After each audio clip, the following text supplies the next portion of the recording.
In this tutorial, I'm going to be showing you how to make this beautiful colander stitch, which is a reversible stitch suitable for many different patterns, including tote bags, cover-ups, tops, etc.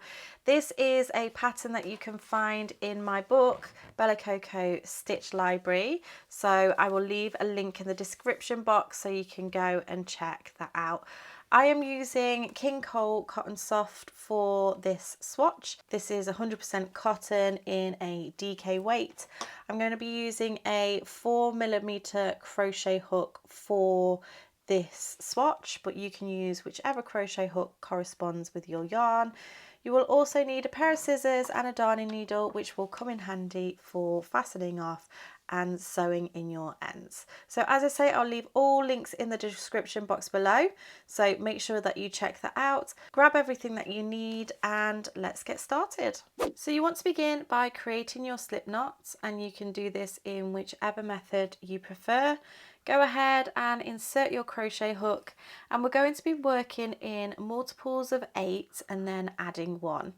So you want to yarn over, pull through, that's 1, yarn over, pull through, that's 2, 3, 4, 5, 6, 7 and 8.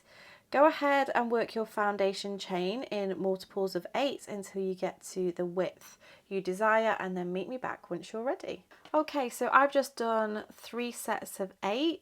So I have 24 chains, and I'm just going to add an additional chain at the end of here. So now for row 1, we're going to be working into the second chain from the hook.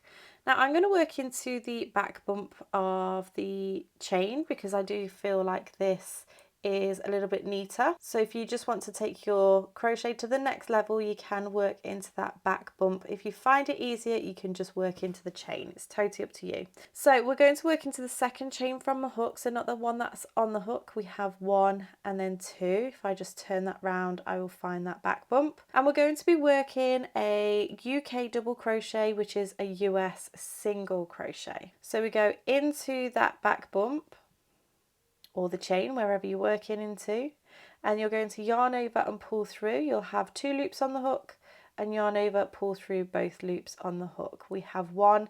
That missed chain does not count as a stitch. So we have our first stitch, and then we're going to go into the next chain, yarn over, pull through, yarn over, pull through 2, and into the next chain, yarn over, pull through, and yarn over, pull through 2. So what you're going to do now is pause the video, work those UK double crochets, which is US single crochets, all the way along into each chain, and then meet me back once you're ready. So I've now just finished my row 1, and I have 24 stitches, which is the amount I chained before I added the extra one. So that's what you should have. We're now going to go ahead and move on to row 2. So for row 2, we're going to chain 3, 1, 2, 3, and turn the work.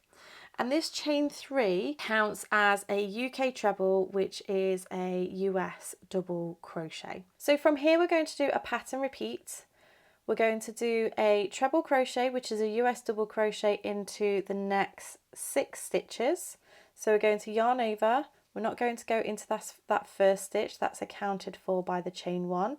Go into that next stitch, yarn over, pull through, you'll have 3 loops on the hook, yarn over, pull through 2, you'll have 2 loops on the hook, and yarn over, pull through 2. So that's 1, 2, 3, 4, 5, and 6.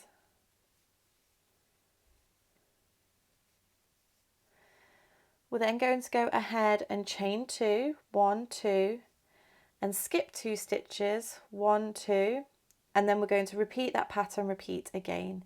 So we're going to do a treble crochet, which is a US double crochet, in the next 6 stitches. So remember, skipping those 2 stitches, going into that next stitch and working 1, 2, 3, 4,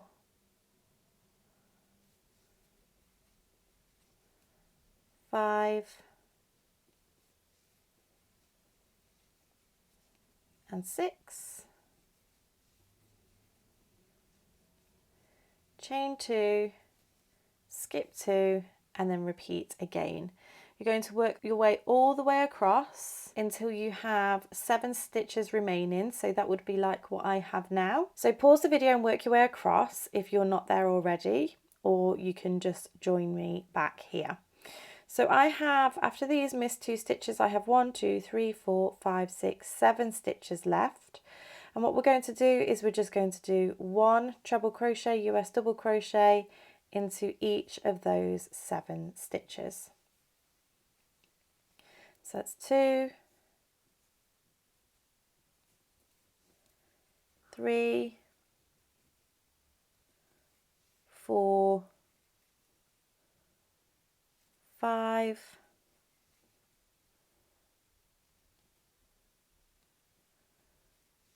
6 and 7.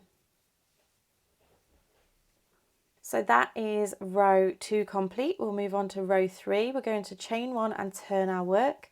That chain 1 does not count as a stitch here or throughout. So we're going to do a double crochet, which is a US single crochet into those 7 stitches that we've just made. So the very first one goes here because this chain 1 does not count as a stitch. So we go into the stitch, yarn over, pull through, and yarn over, pull through 2. That's 1, 2, 3, 4, 5, 6 and 7. That brings us to the chain 2 space and also the start of our pattern repeat. So into this chain 2 space we're going to work 2 double crochets, which is US single crochet, 1 and 2, and then work 1 double crochet, US single crochet into the next 6 stitches. 1, 2, 3, 4, 5 and 6.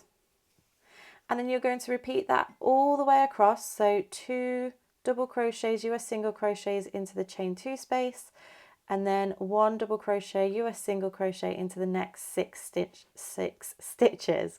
Hard to say. You'll do that and you'll be left with 1 stitch remaining once you get to the end. So go ahead, pause the video, work your way across, and then meet me back once you're ready. So now you've worked your way across, you're going to go ahead and work your last double crochet, US single crochet into that very last stitch, which is actually the top of the chain 3 from the previous row. So that is our row 1 to 3. We'll move on to row 4. We're going to chain 3, 1, 2 and 3, turn our work, and that does count as a stitch, which is a UK treble, US double. We're then going to set up this row first. We're going to do a treble crochet, US double crochet into the next 2 stitches. So we have 1 and 2. We're going to chain 2, skip 2 stitches, and then our pattern repeat is going to start. So it's actually the same as what we did before. We're going to do 6 trebles, which is 6 double crochets in US terms. 1, 2, 3, 4, 5 and 6, chain 2, skip 2, and then repeat that again. 6 trebles, US double crochets, chain 2, skip 2. You'll do that all the way across until you have 3 stitches remaining. So I'm just going to do that pattern repeat once more and then meet you back once you're at the end as well. So I'm at the end of this row. It looks like I have more stitches remaining, but don't forget we've skipped these 2 stitches. So we have our last 3 stitches here, and we're going to work a treble, which is a US double crochet into each of those last stitches. So we have 1, 2 and 3. We're then going to move on to row 5. We're going to chain 1, turn our work, and this is a really easy row. We're going to double crochet, US single crochet into those first 3 stitches. 1, 2 and 3. We're going to work 2 double crochet, US single crochet into that chain space, so 2 stitches into there, and then the pattern repeat for this row starts. So we have 6 double crochet, US single crochet, and then 2 double crochet, US single crochet into this chain 2 space. So you'll do that all the way across until you have 3 stitches remaining, and then meet me back once you're ready. So now you've worked your way across, we have our 3 stitches remaining. We're going to work 1 stitch into each of those 3 stitches. So that's 1, 2, and then that third one, the last one, is the chain 3 from the beginning of the row. So don't forget to work into the top of that one. So we now have our 5 rows, and now we're going to repeat a row repeat. So we're going to repeat rows 2 to 5 until you get to your desired height. So it's essentially this colander row followed by the double crochet US single crochet row, and then the colander row, and then the simple double crochet US single crochet row. We just want to be mindful that we're doing the right row so that these line up and create the colander effect. So I'm going to go ahead and add a few more rows to this. You can rewind the video if you need to, and then meet you back once you're ready. So as you can see, I've now done this pattern repeat twice more, which creates this really lovely reversible fabric. As I say, suitable for a lot of different projects. Don't forget to tag me on social media if you give this stitch a go, because I always love to see what you're up to. Make sure you subscribe to my channel to keep up to date with all of my latest videos. And if you like this stitch, then I think you're absolutely going to love the Libby tee, this video just here. It's a very similar stitch, slightly different, but if you can make this, then you can absolutely make this tee. So go ahead and check that out, and I shall see you next time.